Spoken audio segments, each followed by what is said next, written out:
അതിനകത്തിരിക്കുന്ന ഏതെങ്കിലും ദേവപ്രതിഷ്ഠയുടെ ആരാധന കൊണ്ടല്ല.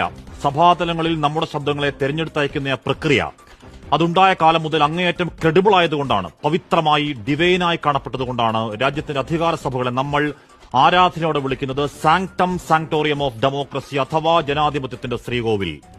ആ പവിത്ര പ്രതീകത്തിന് നക്ഷത്ര വെളിച്ചം നഷ്ടപ്പെടുത്തിയ ആരോപണങ്ങൾ, ആ ക്രെഡിബിലിറ്റിയുടെ തിരുനെറ്റിയിൽ തീരാ സംശയത്തിന്റെ കളങ്കച്ചാർത്തുകൾ പല വർഷങ്ങൾ കേൾക്കുന്നതാണെങ്കിലും പോയ 48 മണിക്കൂറുകളിൽ അതൊന്നും കേവല ആരോപണങ്ങളല്ല.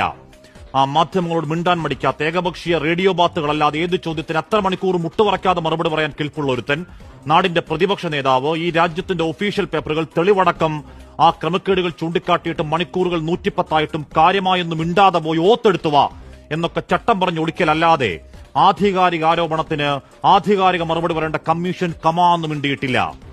ആ എന്റർ കീയുടെ ഒറ്റ ക്ലിക്കിൽ 5 മിനിറ്റിൽ ക്ലാരിറ്റിയാണ്. ആ മെഷീൻ റീഡബിൾ രേഖ കൊടുക്കാതെ എന്നാ നീ അങ്ങ് തെളിയിച്ചു കാണിക്കടാ എന്ന പുച്ഛത്തിൽ തള്ളിക്കൊടുത്ത 7 അടി പൊക്കത്തിൽ ടൺ കണക്കിന് പേപ്പറാണ്. 6 മാസം 40 പേർ ബ്രേക്ക് എടുക്കാതെ ഇരുന്ന ഡേറ്റാ മൈനിംഗ് ആണ്.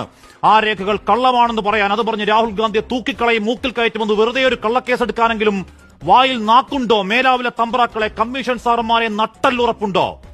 നരേന്ദ്രമോദി വീണ്ടും അധികാരത്തിലേക്ക് എത്തിയത് നെറികെട്ട പണിയിലൂടെയാണെന്ന് ഡേറ്റ കിട്ടിയാൽ 15 മിനിറ്റിൽ തെളിയിക്കാം എന്ന നേർക്കുനേർ വെല്ലുവിളി ഏറ്റെടുത്ത ഡേറ്റ കൊടുക്കാൻ കരുത്തില്ലെങ്കിൽ, വായിൽ മത്തം കുത്തിയിരിപ്പാണെങ്കിൽ ആ തലതാഴ്ത്തിയിരിപ്പ് മാനക്കേടാണ്, അട്ടർ ഡിസ്ഗ്രേസിന്റെ പരകോടിയാണ്. ഈ മഹാരാജ്യത്തെ നാണം കെടുത്താതെ വാ തുറന്ന് എന്തെങ്കിലും ഒന്ന് പറ.